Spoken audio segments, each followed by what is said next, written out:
Bab ketiga. Beruaka. Mama. Sayang. Ucap Mas Arman dan Olivia secara bersamaan. Mereka terkejut.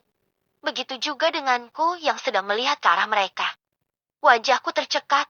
Sepersekian detik neta ini tidak mengerjap sama sekali. Aku gelagapan. Pikiran kotor benar-benar menghantuiku. Gara-gara pembalut yang masih utuh di kamar Olivia, aku jadi berburuk sangka pada suami dan anakku sendiri. Mas Arman bangkit.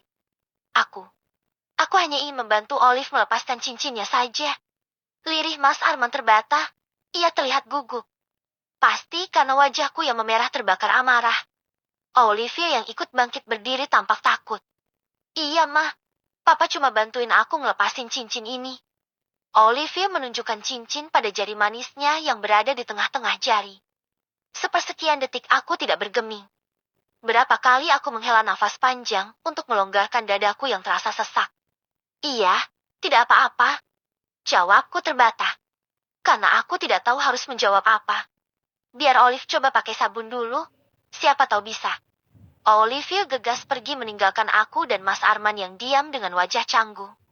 Putriku melewatiku begitu saja. Lagi-lagi hanya keheningan yang tercipta. Ya Tuhan, maafkanlah aku. Karena sudah berprasangka buruk kepada putri dan suamiku sendiri. Mungkin saja apa yang dikatakan Olivia adalah benar jika ia telah membeli pembalut sendiri. Sera aku. Mas Arman berjalan menghampiriku. Terlihat sekali jika ia tampak canggung. Aku mau masak dulu, Mas. Pamitku meninggalkan Mas Arman. Aku butuh waktu.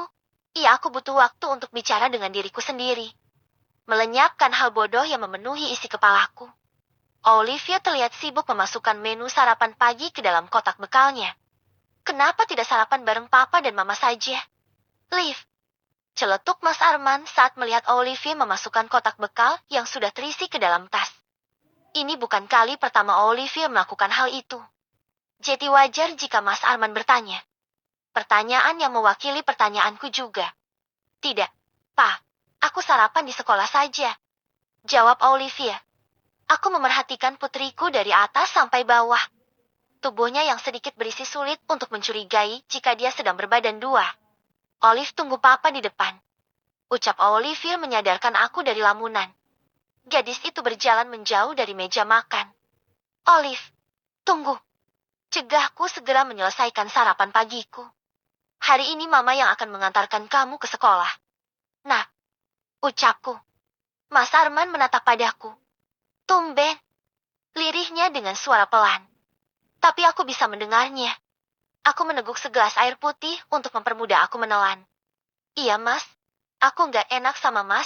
Kalau setiap hari harus merepotkan Mas Arman. Dustaku. Ulasan senyuman meyakinkan ucapanku. Sebenarnya tidak apa-apa sih, kalau Olive bareng sama Mas. Lagian jalan kita kan satu arah. Iya kan, Olive? Mas Arman mengalihkan tatapannya pada Olivia yang mematung di ambang pintu dapur. Iya. Olivia terlihat gugup. Entah ekspresi gugup atau takut. Aku tidak tahu. Aku mengulas senyuman. Tidak apa-apa, Mas. Biar aku yang mengantarkan Olivia. Aku juga jenuh di rumah, tidak melakukan apapun. Aku pamit dulu. Aku mengecup punggung tangan Mas Arman sebelum lelaki itu berkata panjang lebar lagi. Olivia tidak banyak bicara. Entah sudah berapa bulan aku baru menyadari jika putriku lebih banyak diam dan mengurung diri di dalam kamarnya. Rasa bersalah menyelinap di dalam hatiku. Maafkan Mama. Nah, jika Mama terlalu sibuk dengan Papa barumu, sampai-sampai melupakan kamu. Lev, panggilku keras. Aku takut Olivier yang duduk di bangku belakang motor tidak mendengar panggilanku. Karena angin yang bertiup cukup kencang. Aku merasakan wajah Olivier mendekati bahuku. Iya, Ma. Setelah lulus nanti, kamu mau kuliah kemana? Nah, aku bertanya basa-basi, agar jarak yang lumayan jauh tidak terasa. Cukup lama, aku tidak mendengar jawaban Olivier. Kuperhatikan wajahnya dari kaca spion sedang berpikir keras. Aku tidak tahu. Ma, jawabnya setelah hampir 1 detik aku menunggu. Kenapa dengan Olivier? Biasanya dia anak yang paling bersemangat jika diajak membicarakan masa depan. Otak yang mendukung tidak menyulitkan Olivia untuk memilih bangku sekolah ternama. Seperti halnya dengan tempat sekolah Olivia saat ini. Sekolah terbaik yang hanya orang-orang kaya lah yang mampu bersekolah di tempat itu. Tapi tidak bagi putriku. Dia bisa bersekolah di sekolah Nusa Bangsa karena mendapatkan beasiswa prestasi.